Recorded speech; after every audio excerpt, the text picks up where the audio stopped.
Pamela, I'm going to start with a question with regards to the generic pharma industry, because it was news yesterday. It was. Yeah. So there was an announcement yesterday that, in fact, the generic drug industry has agreed to cut prices up to 40% in a 5-year agreement with the provinces. What is your reaction to that? What kind of impact does this have for Canadians? It's a great subject to raise, given just how timely it is. There's not a lot, certainly officially, that I can say. It just came out late yesterday, midday, I believe, and we're taking a look at the details and what has unfolded. But on the surface, from what I've seen, first of all, anything that we can do in terms of bringing prices down for this cost containment issue, the sustainability of the health system, is a good thing.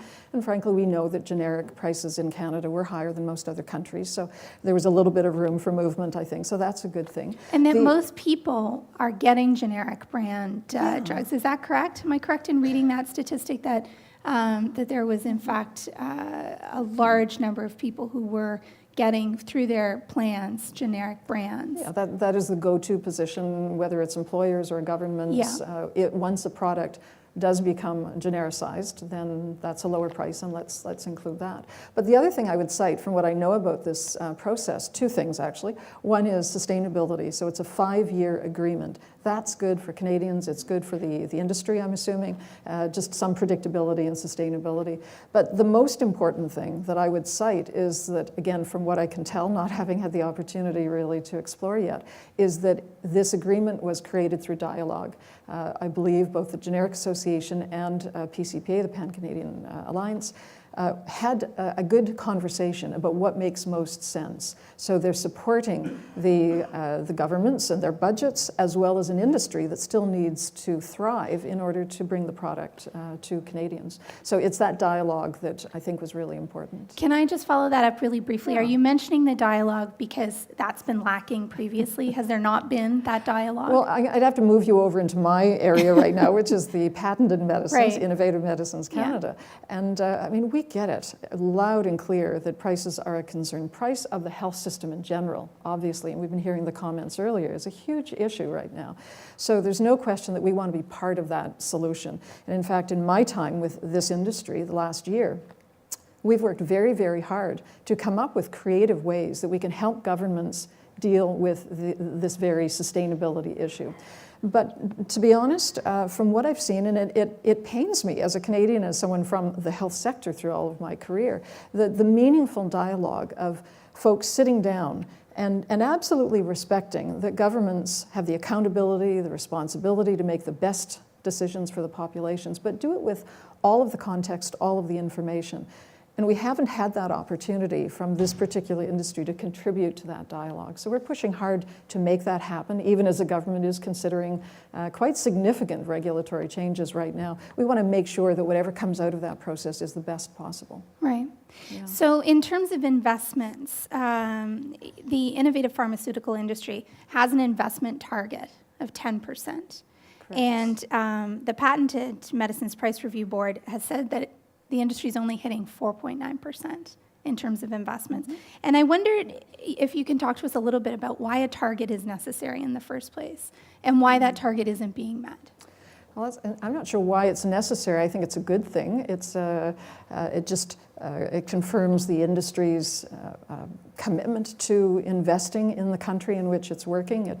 It allows the government to understand that yes, there is that mutuality, I guess, in the relationship.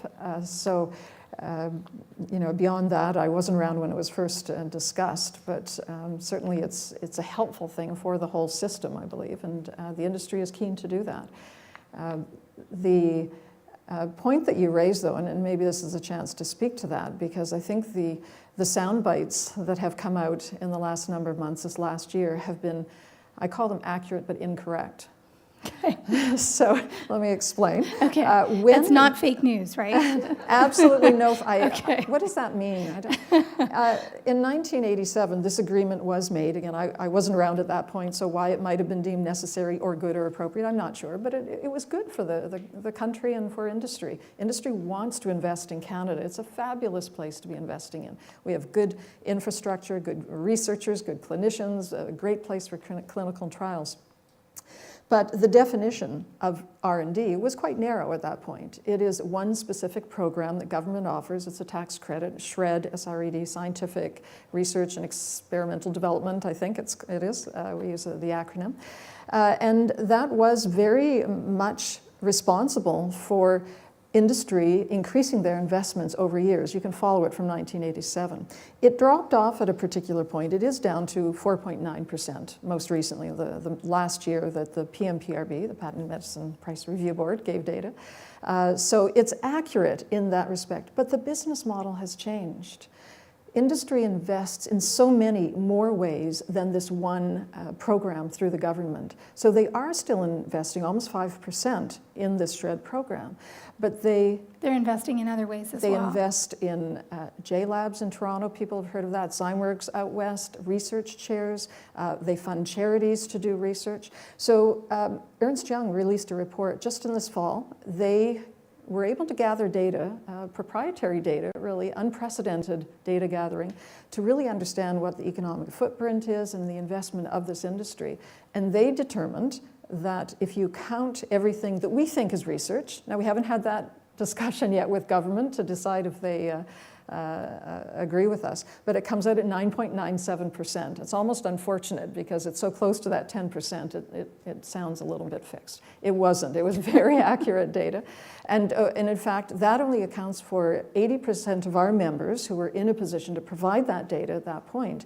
And not every company is a member. So we know it's far beyond 10%. So that's the correction that I'd like to make to the soundbite that's out there.